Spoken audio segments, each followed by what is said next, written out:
Sundar Pichai, CEO of Google. Satya Nadella, CEO of Microsoft. Ajit Jain, Vice President of Berkshire Hathaway. Shantanu Narayan, CEO of Adobe Systems. Arvind Krishna, CEO of IBM. Ajay Banga, President of World Bank. Indra Nooyi, former CEO of PepsiCo. Puneet Ranjan, CEO of Deloitte. इन सारे लोगों में 3 चीजें common है. पहला, they are some of the highest paid employees in the world. Second, they were born in India. And third, now they have settled in USA.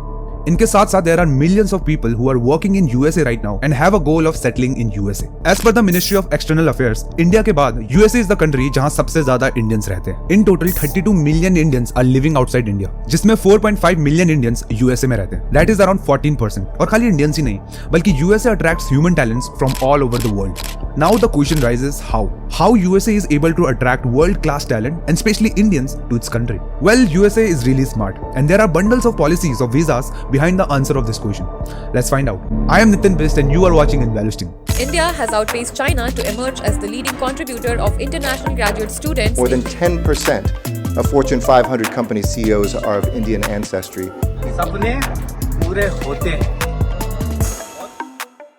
Before finding the answer of how, we have to understand why. That means before discussing the whole process of Indians settling in USA, we have to understand why do Indians want to go to USA in the first place. And some of the reasons are pretty common, like good education, better healthcare, high pay and living standard, time-saving infrastructure, etc. etc. In reasons के अलावा एक सबसे बड़ा reasons है IT jobs. USA is known for employing the IT professionals from India. In Silicon Valley, a region in California, USA, 70% of IT professionals are Indian. In San Francisco, 50% of IT professionals are Indians. And for Seattle, which is located in the Washington state of USA, this number is 40%. तो आप देख सकते हो कि USA कितना dependent है Indian working professionals पे. And due to high pay and better lifestyle, India के IT प्रोफेशनल्स भी प्रीफर करते हैं यूएसए में वर्क करना, क्योंकि इवेंचुअली जितनी भी टेक्नोलॉजी MNCs हैं, most of the companies has their headquarter in USA only. So these are some reasons why people want to go to USA in the first place. And once they go there, काफी लोग वहीं settle होने का plan करते हैं. But settling in USA or getting work opportunity there is not a piece of cake, right? और इसका सबसे बड़ा evidence है the number of illegal immigrants currently in USA. According to migrationpolicy.org, the estimated number of unauthorized immigrants living in the United States is 11.4 million. और ये data 2019 का है, तब से तो ये नंबर काफी ज्यादा इंक्रीज हो चुका है. So what now? Well, if people don't get the opportunity to work in USA, they prefer longer route, which is pursuing masters from USA. So students first go for masters in student visa, also known as F1 visa. Then they get placement and they try to convert their student visa to working visa, also known as H1B visa. And after working for a number of years, they try to apply for green card, which is a permanent residency. But ये जितना आसान process दिख रहा है ना, उतना होता नहीं है. बल्कि USA ने इस प्रोसेस के बीच में इतनी पॉलिसीज इंपोज की है ना, that helps USA to attract more number of students every year and year. Let's understand it.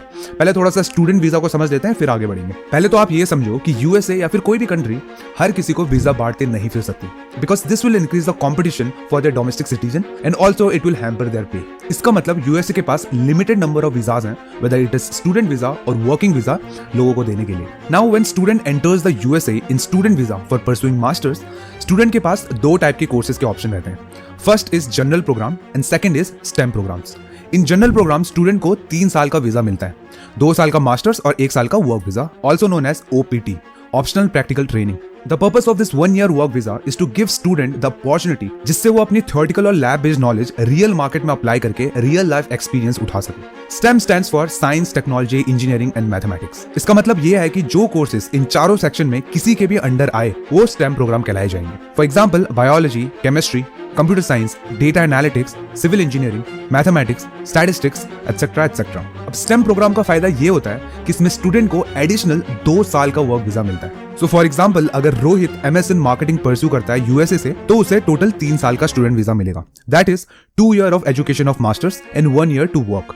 वहीं उसका फ्रेंड राहुल अगर MS इन मार्केटिंग एनालिटिक्स के लिए जाता है, तो राहुल को टोटल 5 साल का स्टूडेंट वीजा मिलेगा, क्योंकि MS in marketing analytics comes under stem program due to the data and technological angle. So 2 years of education and 3 years to work in USA under student visa. Now maximum students, if not all, STEM program ही target करते हैं जब वो USA पढ़ने जाते हैं. According to Open Doors, 78% of the Indian students are under STEM program who are studying in USA universities. The biggest advantage of STEM program is that student को एक लंबा टाइम फ्रेम मिल जाता है, that is 5 years to explore the market. And during this 3 years of work visa, the employer of the student can also apply for H1B visa for the student. Why I am saying employer? क्योंकि H1B visa apply करने के लिए कुछ guidelines है. इसको अभी हम थोड़ी देर में समझते हैं. पहले थोड़ा सा H1B वीजा के बारे में जान लेते हैं. So H1B is a 3-year working visa, and after completion of 3 years, you can get additional 3 more years as an extension. यानी कि टोटल आपके पास 6 साल का टाइम पीरियड होता है वर्किंग वीजा के अंदर. Now before completion of this 6 years of working visa, your employer will also apply for your green card. That is also known as permanent residency. The green card is valid for 10 years and after that you can renew it. But working visa को आप renew नहीं कर सकते. अगर आपके 6 साल खत्म तो खत्म. तो for example, You completed your masters in computer science and got placement in Google. 3 साल पहले आप स्टूडेंट वीजा के अंडर गूगल में काम करोगे. During these 3 years, Google will apply for your working visa. अब अगर आपका वर्किंग वीजा लग जाता है तो आप उसके बाद 6 साल के लिए वर्क करोगे गूगल में. If you want to change the job during these years, आप वो भी कर सकते हो. Now before completion of 6 years, अगर गूगल आपको एज एन एम्प्लॉय रिटेन करना चाहेगा तो वो आपके लिए employment based green card apply करेगा. And after getting the green card you can work in USA for the unlimited time period. अब स्टूडेंट वीजा का ना सिंपल है. आपको बस एक एडमिट लेटर चाहिए यूनिवर्सिटी से. उसके बाद आपको एक वीजा इंटरव्यू क्लियर करना होगा और आपके हाथ में आपका स्टूडेंट वीजा होगा. Converting your student visa to your H1B visa and H1B visa to your green card is the most challenging part. इस वीडियो में हम बस H1B visa के बारे में बात करेंगे because that is where the master plan of USA lies. So to apply for H1B visa, there are some requirements. You should have a job offer letter, but from a specialty occupation. Specialty occupation का मतलब है वो सारे occupation जिसमें एक special पढ़ाई और degree की जरूरत होती है. Second, you can't register for H1B visa. Only your employer will apply for it on behalf of you. Third, आपका employer आपके लिए 1 साल में बस एक बार अप्लाई कर सकता है. एंड फोर्थ, अगर आपके पास 3-4 जॉब ऑफर्स हैं तो आप सब एम्प्लॉयर से H1B वीजा के लिए अप्लाई करवा सकते हो. नाउ जो H1B वीजा अलॉट करने का मैकेनिज्म है ना, वो यूएसए के लिए गेम चेंजिंग स्ट्रेटजी है. H1B वीजा अलॉट किए जाते हैं लॉटरी बेसिस में, तो इससे कोई फर्क नहीं पड़ता कि आपके लिए कौन सी कंपनी अप्लाई कर रही है या फिर आपकी कितनी अच्छी प्रोफाइल है. The H1B selection is fully random lottery basis. तो फॉर एग्जांपल आपके 90% है मास्टर्स में, आप हार्वर्ड से पास आउट हो और माइक्रोसॉफ्ट के लिए वर्क करते हो.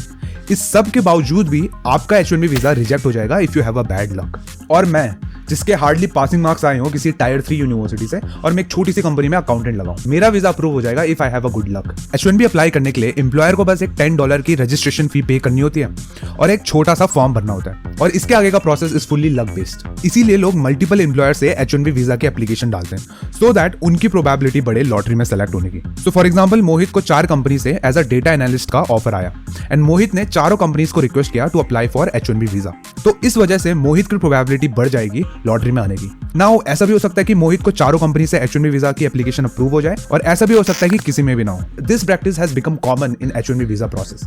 In financial year 2024 total application for H1B visa was 7.8 lakh application, जिसमें से खाली 3.5 लाख एप्लीकेशंस वर लेजिट. बाकी के 4.3 lakh applications were just made by 96,000 people through different employer. यानी कि ये 4.3 applications were kind of fake. अब यहाँ पे अगर आप प्रॉब्लम सुनोगे ना, तब आपको इस नंबर की गहराई समझ में आएगी. The total number of H1B visas USA can allot in a year is just 85,000 visas. Yes, मतलब एक साल में irrespect of कितनी एप्लीकेशन आई है, USA गवर्नमेंट बस 85,000 वर्किंग वीजास ग्रांट कर सकते हैं, not more than that. So you can analyze demand and supply. 7.8 applications are fighting for 85,000 visas. यानी कि एक एप्लीकेंट की बस 10.8 प्रोबेबिलिटी है या चांसेस है इस लॉटरी में आने के. And this is a problem in the reason why lottery mechanism has always been the talk of the town when it comes to H1B visa. अब यहाँ पे आपके दिमाग में एक क्वेश्चन जरूर आ रहा होगा, व्हाई दिस लॉटरी सिस्टम?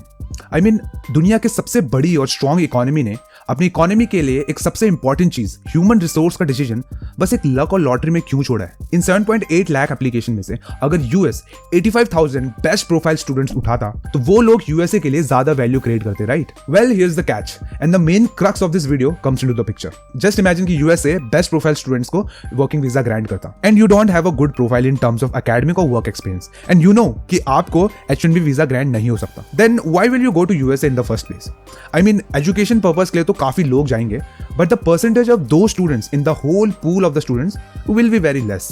क्योंकि मोस्ट ऑफ द स्टूडेंट्स जो यूएसए पढ़ने जाते हैं उनमें से मेजॉरिटी ऑफ द लोगों का एंड गोल यूएसए में सेटल होना होता है. नाउ ये रैंडम लॉटरी मैकेनिज्म से क्या हो रहा है ना, जो आपके पड़ोस का सिमिलर प्रोफाइल का दोस्त था उसे यूएस में H1B वीजा मिल गया. अब क्योंकि आपके भी चांसेस है इस लॉटरी सिस्टम में आने के, you might also go to USA for higher studies and will eventually apply for H1B visa, जो आप नहीं करते अगर यूएसए बस अच्छी प्रोफाइल स्टूडेंट्स को ही वीजा ग्रांट करता. So it's kind of a gamble, right? इसी साइकोलॉजिकल रीजन की वजह से USA is able to attract large number of students from India and is also top destination for Indian students to study. As of 2023, 2.68 lakh Indian students went to USA to study. और USA क्या कर रही है? वो education sector से पैसे छाप रही है. USA हर साल इंटरनेशनल स्टूडेंट से अराउंड $40 बिलियन अपनी इकोनॉमी में ऐड करती है. अब जो इंटरनेशनल स्टूडेंट्स USA जाते हैं वो वहां स्पेंड भी करते हैं. So the economic activity of international students created around 3.6 lakh jobs for USA residents. NAFTA estimates that 3 international students contribute to the creation or support of 1 US job. According to the USA International Trade Administration, higher education activity is the 9th leading export for USA. और ये तो बस वो data है जब वो student visa में है. जब वो H1B वीजा में कन्वर्ट होंगे और ग्रीन कार्ड होल्डर बनेंगे, the value they will create for USA has its own different story. And by the time any individual get green card of USA, उनमें से बहुत यूएसए में ही सेटल होने का डिसाइड करते हैं. क्योंकि एक बार किसी स्टूडेंट को H1B वीजा मिल गया, दैट मीन्स जब तक उसका H1B वीजा एक्सपायर होगा, उस पर्सन ने यूएसए में 11 साल स्पेंड कर दिए होंगे. 5 years in student visa and 6 years in H1B visa. और एक ऑब्वियस सी बात है, 11 साल में कोई भी इंसान किसी भी जगह कंफर्टेबल हो जाता है. काफी लोग H1B वीजा में स्पाउस भी ले जाते हैं, although they are not allowed to work in USA. But after all these years, people prefer to stay in USA. And that is how USA is able to retain the Indian talents जो USA higher studies के लिए जाते हैं. Now please, I am not anti study abroad, और मैं इस industry को downgrade नहीं कर रहा हूँ, बल्कि कुछ टाइम पहले तक मैं खुद इस इंडस्ट्री में काम करता था. And I personally think India में ज्यादा अच्छे कॉलेजेस है नहीं, और जो हैं वो बहुत कॉम्पिटिटिव है. तो फिर स्टूडेंट्स का next option of course abroad studies हो जाता है. And there is nothing wrong with that. I also encourage the people who has their plans. What my message of this video is, if you're planning for USA or any other country to study, you should know what's going behind the scene and should understand the business and economics of this industry so that you don't set false expectation. क्योंकि human tendency है कि हम बस bright pictures देखते हैं and we love to avoid the dark side. So if you are planning for abroad studies, settling in that country should not be your priority, but getting good education and exposure of the markets.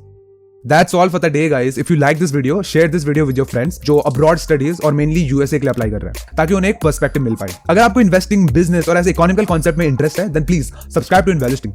We'll meet at the next video with more interesting topic. Till then, keep learning, keep investing. Bye bye.